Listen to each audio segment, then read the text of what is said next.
Hello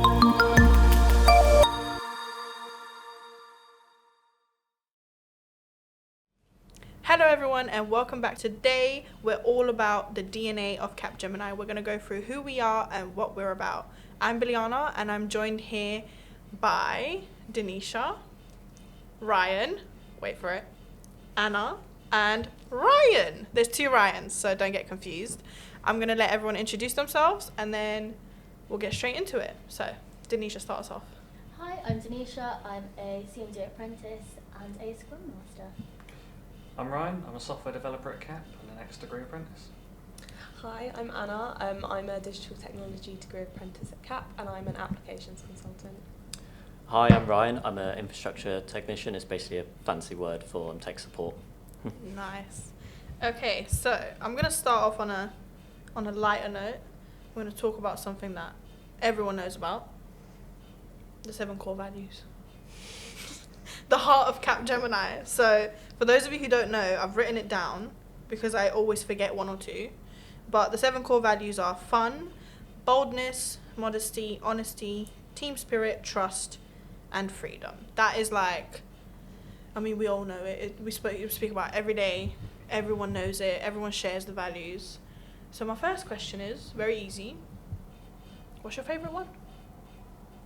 For me, I would say fun.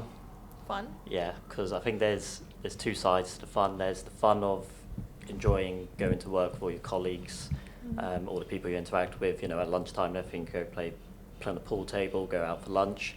But there's also the fun of your actual job itself. You want to have that motivation to get up and genuinely enjoy what you do and think there's an impact of it, and you want to go into work and just enjoy and have fun with everything you do, as well as the other side of just like with your colleagues. So I'd definitely say fun for me is the sort of main value. Yeah, I like fun. What about you?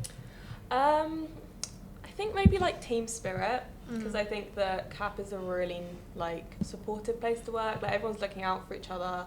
No one's trying to like catch you out with your work or anything. Like people want to help you. So I think that's a really good one for Cap. Yeah, right. Yeah, I'm going to go team spirit as well. So yeah, it's all nice sitting down with the team, working on sort of one objective and then all meeting up, having the social aspect and a bit of fun. Yeah. I'd probably go for freedom. Capgemini's logo is get the future you want, and I think that they give you the freedom to do that.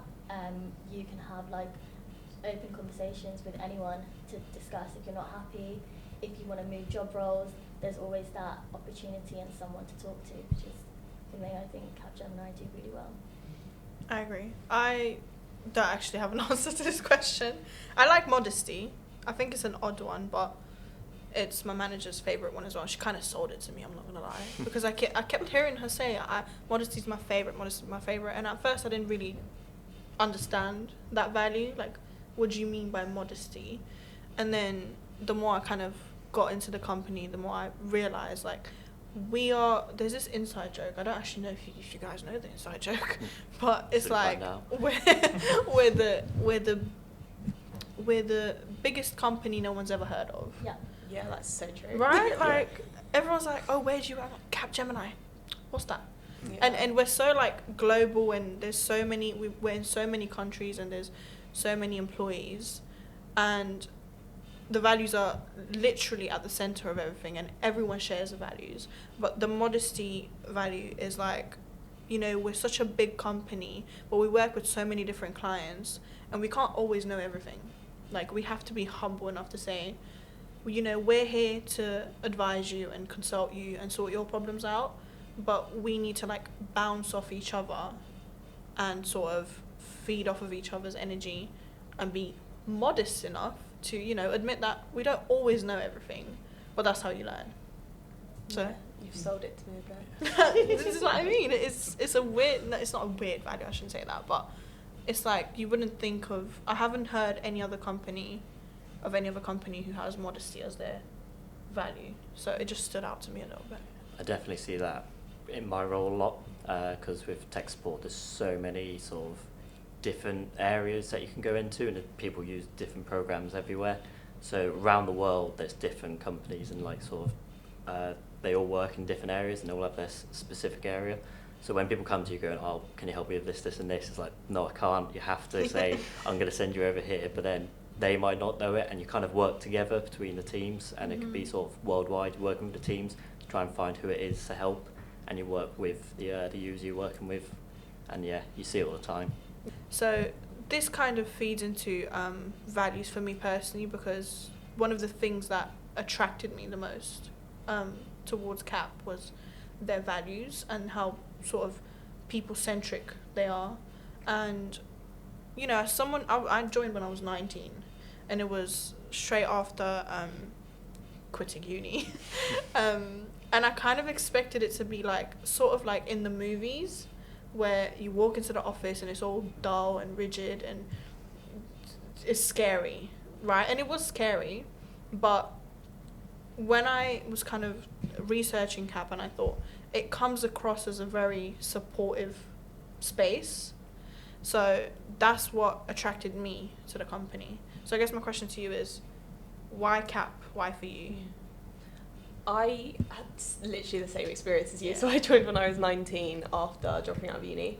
And I applied to loads and loads of different degree apprenticeships. And when I went to my assessment centre for CAP, like when I walked in, I was just like, the vibe here is really good. Yeah. And that's why, like, I don't know, the people that were at my assessment centre, they were all so friendly, and the way they spoke about CAP was so just like really nice and refreshing, because I've been to so many ones where it was really, really boring. Yeah. And like everyone there just seemed like they didn't really enjoy their jobs, and it was like not a fun environment. But at CAP, like, we walked through the door and they just started cracking jokes, and it was just really fun.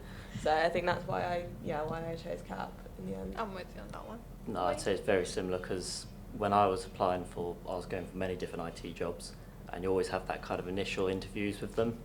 And most of them were all very kind of like business-like and very structured. You have to be very professional. As soon as I went to the one for Capgemini, it was so relaxed, so calm, and you could just have a bit of banter with the all the managers there and everything, and they were just so sort of friendly that I just straight away I was like, yeah, this is the one I want to go for. Yeah, This I'd say it's company's- very balanced. Yeah. Like it's obviously professional and business, and we're a big company, but it's balanced. Like, you can come in and crack jokes, and I appreciate that. Yeah. Because I was 19, I was so scared. I think they understand that you are a person. Yeah. You know, it's not just straight Yeah. to business. And that's one thing, like, I don't feel like a number here. I think it's one thing that is quite common in big companies, to feel like, do I really matter? I've never really had that with CAP. What about you guys? Why CAP? So I didn't apply for uni at all. I refused to sign up for UCAS. I really didn't want to go. So I was quite set on apprenticeships, and I did apply for quite a few. My first experience of CAP was actually in an office in Birmingham building Lego. Oh, yeah. So I had a really good amount of fun just building Lego for a day. Was it Lego League? No, it actually wasn't. It was I can't remember what the event was now. It was quite a few years ago. It was just in the day building Lego and just kind of How fun is that? having fun for a day, which was a really nice experience and kind of showed me what CAP was like. So I actually then joined a week after finishing college. So I've never been to uni until I actually started in CAP. But yeah, I mean, when you're here, people really do care for you. Everyone's always there for you, and sort of everything. I mean, we have free donuts and everything else every time we come in, which is always nice, and you never leave hungry even. Yeah, So food is even always better. great. Yeah, it's We've a lot got of the food. food. Yeah. I've still got Lego in the office as well. Yeah. What about you, Denisha? I was in the same position as you guys. I went to like loads of assessment centres, and it was just so dull. They literally, all they cared about was the specific answers you had to their interview questions. There was no like personal touch to it. Whilst when I went to the Capgemini interview, the person who interviewed me, who is my manager now, had like spent the first 5 minutes having a personal conversation with me, and it was like, no one's actually asked me how I think I did about 10 assessment centres before CAP, and no one actually asked me how I was, and CAP did that, and I think that's what made me realise like I want a company which actually cares about me and not just my skills, which is a major reason why I picked CAP.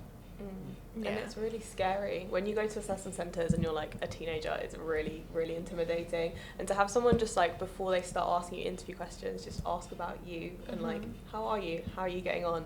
just puts a nice touch on it, and you feel like so much more relaxed, and you can give like a lot better answers to everything. Yeah. No, go on. I was gonna just say, I think also with CAP, like there's no hierarchy. You can literally have a conversation with a director, and you don't feel like you're wasting their time or they've got better things to do. Like they will full on have a 30-minute conversation with you. Like I had a conversation with the exec of our business unit about his dishwasher, and it felt like I was actually talking to a human being. So I just think that's so different about CAP. Yeah. Yeah, I found out with the reviews sometimes you get with the sort of all the areas come together, where you get that kind of pyramid shape of like who's at the top. Recently, and from what I've always seen, they put you at the top, so they put most of the employees at the top, and then from there they show who supports you, and they will be the people who are higher up.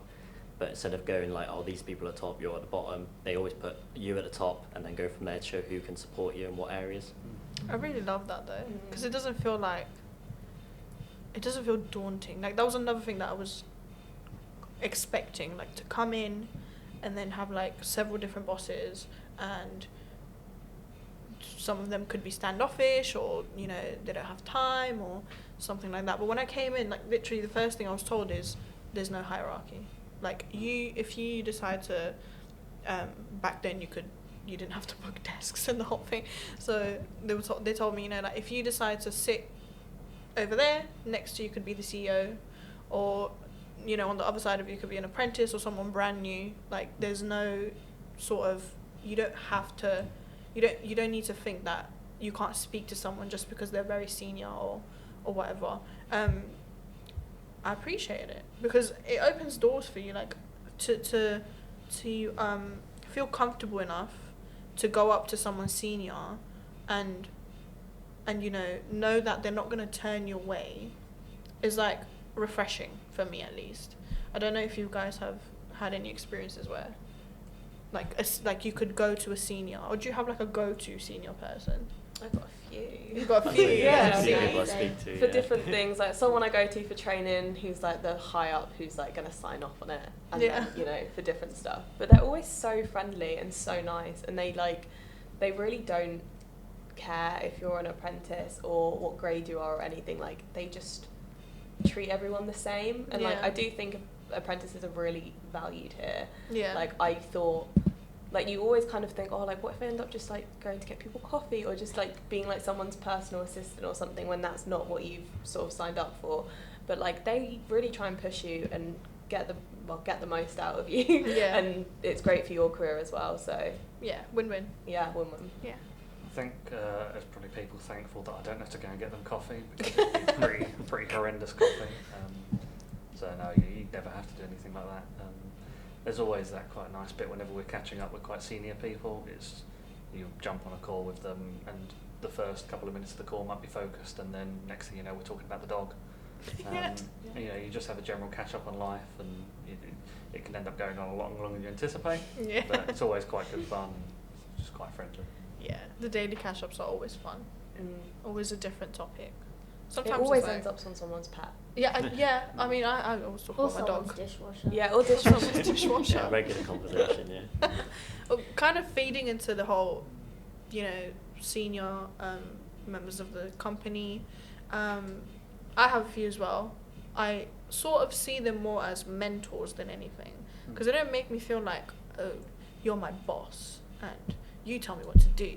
Like, I don't feel like that. I feel like you're my mentor, and I can come to you with questions, I can come to you with concerns, anything like that. So I feel like a big part of CAP is that support system that they have going on.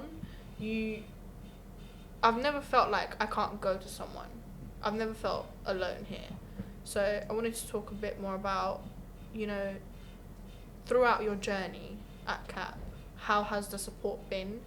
And, you know, do you find that you need to go and ask for it, or do they come to you? Is it like a two-way thing? What's your experience? So for me, so you have a reviewer who you, as soon as you join, you get the reviewer who will just look after you.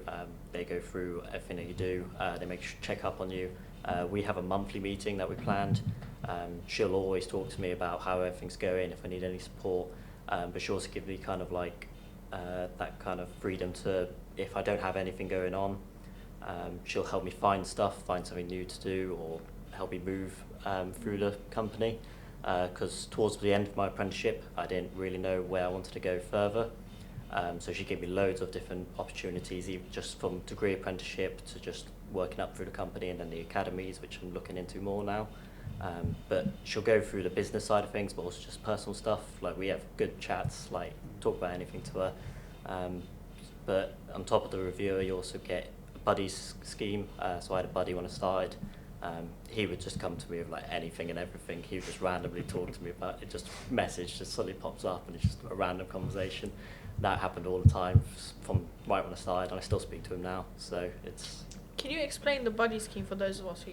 Yeah. So when you start, when you join as like an apprentice or a grad or anything, you get assigned like a buddy who is also an apprentice or a grad. They will just talk to you about any concerns or issues you have, or just have general chats. But they assign you a buddy just because they'll have a better understanding of what you're going through, because they've just been through it or they're currently going through it, rather than sort of the senior who's never done an apprenticeship. They give you someone who's a bit closer to you and has a better understanding of it all. That's nice. Yeah, I think similarly to that, so I actually had a reviewer that wasn't an apprentice. So that was kind of a bit of a learning curve for them, of how to understand and help with what I'm doing. And dragging them to uni every so often was always quite a fun experience as well. But I'm actually also then, in my time, actually taken on being the reviewer. So I've got a couple of apprentices as reviewees, and that's always quite nice because they'll come into a module and I can sit there and go, oh, what module is this? And and sort of say my experience, and sometimes warn them about one particular module that I really didn't like. Very particularly painful module. That's also an optional one, so it's my mistake for choosing it. So you kind of get that experience to sit down with them and go, so what do you need? Is there anything I can do? What have you got come up doing uni? How are you getting on with that? And try and be that sort of support aspect, and sometimes even just let them have a rant about things, because we all like to do that as well. Just kind of discuss everything. And sometimes you don't always do it. You just sometimes leave 30 minutes in the calendar for somebody to go and get a coffee and have a walk and anything else they want to do. But other times it can go on for an hour and a half, and just chatting away and seeing what we can do. Yeah. What about you, Denisha? I think for me, my manager was a massive support, and she still is. I joined a bit different to a lot of apprentices. So I joined during COVID, and my start got a tiny bit delayed. But throughout that, my manager was constantly having conversations, reassuring me that I was still on the scheme. There wasn't anything wrong with me, because obviously when you get told you getting delayed, I thought there was something wrong with me. They didn't want me. There were loads and loads of things going through my head. So that really helped. And like Biliana, we were talking before, I was the only apprentice when I first joined in my project, and I got put straight onto my project. So I relied a lot on seniors, and they were so supportive. They, honestly, any questions, they took, I think, about an hour once. They put in Excel lessons with me, because I had no idea how to use Excel every Friday. Same. So honestly, I could not thank the seniors more. And now I can, we have another junior who's joined our team, so the things they've taught me, I'm passing it on to her. Yeah. So. Oh, I love that. It's funny you mention Excel, because when I came in, I had no idea how to use it, and Excel was like a really big part of my everyday job. And I kind of said to Michelle, I was like, in the interview, I was like, oh yeah, I can do Excel. And then on the first day, she was like, can you create this? And it needed to be in Excel, and I was like, you know what? Yeah, I don't know. And then she we kind of laughed about it, and then she found someone who was like a wizard at Excel, and then I had like a one-to-one call here and there to help me out, and now Excel is my best friend. I can't live without Still Excel. can't do a pivot table. Neither can I. Do you know what? Excel lessons. Yeah. But I love pivot tables. I got that. Oh, I love that. So, next question is all about your personal journey. So, I guess how has your growth journey been? Your personal development, your professional development. What was like, maybe if you want to focus on one particular bit, what is something that is completely different about you from the start until now? I think for me, like confidence, I think Cap has helped me build my confidence a lot. I don't think I would ever do a podcast like 3 years ago, but like, and I hate public speaking, but then like I end up doing lots of like volunteering stuff where you are having to like speak to students on like lots of people on like teams or something, which I had never done before, and I still find it uncomfortable, but I'm more likely to do it now, which has been good, and I've been given lots of different opportunities to sort of aid in that. So yeah, it's been nice to feel a bit more confident in life. That's what we were saying before, that you really get thrown in the deep end. Oh my gosh, yeah. Which you need. Like, it's like, get thrown, go swim. Yeah, and it's good though. Like, you pick these things up faster when you don't have someone to sort of like lean on for it. Yeah. Yeah. I agree. What about you? Yeah, I mean, you probably won't believe this, neither will Michelle or probably half of my team, but actually before I joined CAP, I used to be really shy. I'd actually always just be that person sort of hidden away, and it was that kind of thing. And I've sort of done so many different things and presentations, you know, and just doing that, especially in uni as well, throwing yourself up in front of all of your uni people and demonstrating something you've built. It just kind of teaches you to be confident, and now I'll happily sit there and talk to anyone and make myself look like an idiot on a day-to-day basis quite happily. That's just kind of what's become of me now. Yeah. So confidence is a big one. Yeah. What about you? Same. I was really shy before I started at CAP. I hated talking to people. I'd only talk to people that were like within my small circle, and CAP has honestly made me so much more confident. I think another thing is organisation. I used to be so disorganised. I didn't prioritise. But like, you get given tasks and you have to do it. Like, sometimes the client will ask you to do something within 2 hours, and you just have to get it done. Yeah. It's not a no, I'm not, I can't, I don't have the time, you find the time. So and probably also asking people questions. I hated asking people for help. I used to think that I could do it all myself, and I can't. So that was a big thing, that I didn't feel bad for asking questions. It made me feel more empowered to ask a question. So yeah, that's a big one for me. I used to be so scared. I used to think, do you know what? No, I'll figure it out by myself, because I thought, if I ask this question, I would look like I don't know what I'm doing, which I didn't know what I was doing. But I didn't want to show people that I didn't know. Or just like the fear of like looking stupid of asking like a really obvious question, but obviously it doesn't feel obvious to you. Yeah, and now I don't care. Now, you know, I do it to Michelle all the time. But like, sorry to be thick, but X, Y, Z. Can you help me? break it down.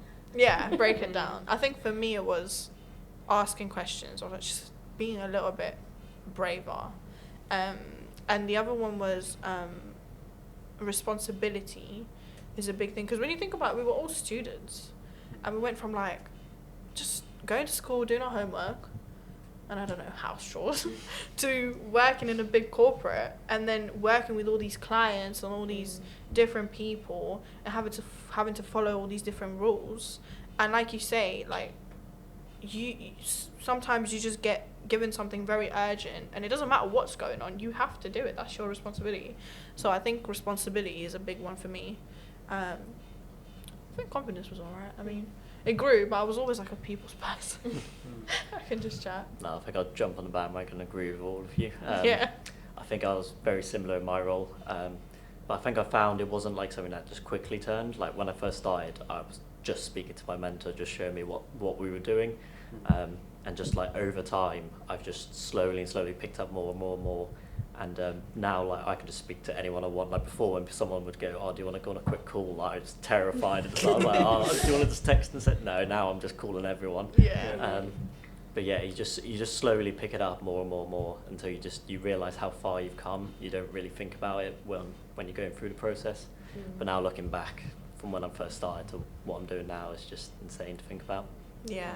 And I think another one is like almost like not having the fear of embarrassment, like what we were saying about asking stupid questions because you're scared you're going to feel embarrassed, or like accidentally saying something wrong in a call or something like that. Like, it is embarrassing, but also like I've seen so many people do things like that, and I haven't like thought twice about it. Like, you don't think about these things. Like, people aren't sitting at home thinking, oh my gosh, what did Anna do today? Like, that's so embarrassing. I think that's another one, is like just learning to be like, people make mistakes. It can be embarrassing, but like, it's not the end of the world. Like, you're not gonna get fired for it. It's fine. I think that's how you learn. Yeah, it's character building, isn't it?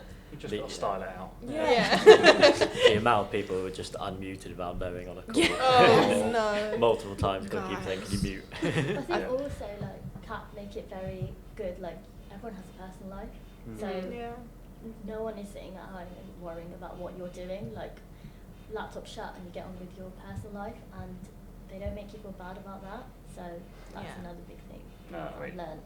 Even during work, I think they're quite like that. I mean, see, we were all locked away at home for years, it felt like. It was, yes. It was, yeah. Still feels sometimes that. And but it was that kind of moment where things would go on in the background. So I'd either be babysitting or a dog. You know, you just get that. I mean, I think my dog was part of the team. I think in one of my projects, every single morning I'd join. Right, where's Ellie? Go and get the dog. Okay. And so I'd always be on camera every morning with the dog standing up. So she's getting treats every day. To try and convince her to stay on camera. Well, we do that a lot. Yeah, and so it was that just kind of, you kind of get thrown in and it's all quite open, which I think quite helps, and everyone kind of understands if there's noise, if there's a crying baby or someone walking past, there's not much you can do about it. Yeah. You know, they can't control it, you're not in an office, so people just don't really mind. It's like Sometimes. a mini family. Mini family, yeah. That's a good one. So big character development for all of us then. Yeah. Confidence is one I hear very often, especially if you're volunteering. We're just like, go speak to the students. There's about 100 of them, so just go speak to them. It's whatever, you know, just go do it. But you do it, and you know, it takes you from one place to another. So we're gonna move on to talking about the other bits, the fun bits, the extracurricular, the social stuff. Christmas parties, apprentice get-togethers, bowling. I've been to one where we were bowling and I was very competitive about it. How did you guys find it? Have you been to any? Yeah, so I actually help volunteer within my area to sort of host some of them. We have a team, it's like a Teams channel, there's a few hundred people in it. So the part of our team, we just come up with any ideas, we just take it to the management, just say, what about this idea, that idea? They'll go through them all, you know, you can be free or paid for, they'll sort of get the budget together, they'll try and help plan it out. It could be anything, you know, it could be just, like you said, bowling, it could just be a meet-up in the office, it could just be like a quiz, you could go to, we went to NQ64 Bar last year, which was great fun, it was all like gaming arcades with a bar, brilliant fun. So yeah, there's loads of things that come with that, but it's just all on one Teams channel, so within our area you just literally look at a Teams channel, you can just sign up to whichever one you want to go on. It's very quick and easy, and you can cancel it if you can't make it or anything. It's good fun though. Love that. Did not get to go to the Christmas party this year. I didn't. Oh, no. I didn't. But I went to the one year before and that was really fun. But I've been to a couple different fun things. One year, like I think it was like 2 years ago, my business unit, we went to Ascot, but like not when the races were on. There was like this technical event thing, and it wasn't our company, it was like loads of different companies. That was really fun. They had loads of different like games, and they had like bars and food and stuff. That was a really fun day out. And yeah, and then I went to a couple of months ago, I'm part of the like women's network that they put on like events and stuff. So they had like, we had some guest speakers come in, played some like fun games, and then went out for some drinks afterwards, and that was really good. So that was kind of also like how to further your career as well. So it's they talked to us about promotions and what it's like to be a woman in like a male dominated field and stuff like that. So that was a really good event I went to. I love the women's network. There's so many like different communities that you can get involved in. Yeah, I mean, so we've done loads over the time. So used to spend up a lot of time around uni. We did all sorts there. We went go-karting a few times, which actually won one of them. I was quite happy with that. We went trampolining, which was knackering. We did all sorts. We actually, a lot of us apprentices lived together for 3 months. So that was basically social nights all day, every day. But even now, so in my team, we once a month will get together. So we do it in a couple of different places around the country. So sort of come into the office, everyone gets a free lunch. So I've had points where I've had 50 odd Krispy Kreme donuts sat at my desk, which made me absolutely starving at 11 o'clock in the morning. And we do that, and then we normally do an evening activity. Actually doing it on Wednesday, we're going to the Science Museum. So we do it every single month. People do, you don't have to come in if you don't want to. Not everyone can always make it. But yeah, we try and do that. So free lunch, free food, and normally evening entertainment for anyone who wants. Anything with food, I'm there. Yeah. Basically. Me too. Yeah. I think the biggest one we've done is my business unit did, we hit 500 people, so we all went to Sky Garden and booked the whole of Sky Garden out, so that was really nice. What else? We do darts and bowling. I try to stay away from activities because I always lose. It's really embarrassing actually. But other than that, as long as there's food and there's drinks, I'm down. Yeah. That's how they get people to come. Yeah. That's all they advertise with. The food, the drinks. Yeah. So one of the things that is really important to CAP is social mobility. I work on it every day at my job. I'm passionate about it, and I'm very grateful that I get to, work on my passion every day. But there's a lot of things that we're sort of involved in and a global leader in. Things like sustainability. We're obviously working towards the net zeros, and we want to be a carbon neutral company. There's a lot of charity work that we do. There's a lot of women in tech, and we're very big on pushing women into our, well, not pushing them, but encouraging women and inspiring women to sort of come into the tech industry. Should we have a chat about it all? I know you guys are involved in charities. Yeah, so when we plan events with our clients, if it's not in their offices or our CAP offices, we try and make sure that the venue that we pick is giving back to charity. So I think we had an event in November, and the event we actually picked, the venue gave all the profit went to give money to the homeless. So I love that. that was like we were helping the client but also helping other people, which was really nice. Oh, I had no idea. That's good to know. Yeah, I love that, yeah. No, and we do a lot of other charity stuff. We do a lot of work with the Prince's Trust specifically. I know that because we've done it. One of the big ones is Palace to Palace. Yeah. So 45 or 90 mile bike rides. I took part in that a few years ago. Decided not to prepare for it at all. Not sure How was that? Rough. Really rough. But it just shows that sort of anybody can do it. Actually quite a nice day. You go through some really nice scenic bits that I've never been through before. And we raised an awful lot of money for charity. And I think that's on every year. I've not done it since, but... Once is enough. Yeah. I'll go and do it again at some point. I've just been travelling too much, and so... Are you going to prep this time? Probably. It would be a good idea. He says that now. Yeah. That's all the time that we have for today. Thank you guys for coming and for sharing your experience, talking to me about Capgemini. And thank you for listening and joining us. Subscribe, comment, share, all of that. And we'll see you next time. Bye.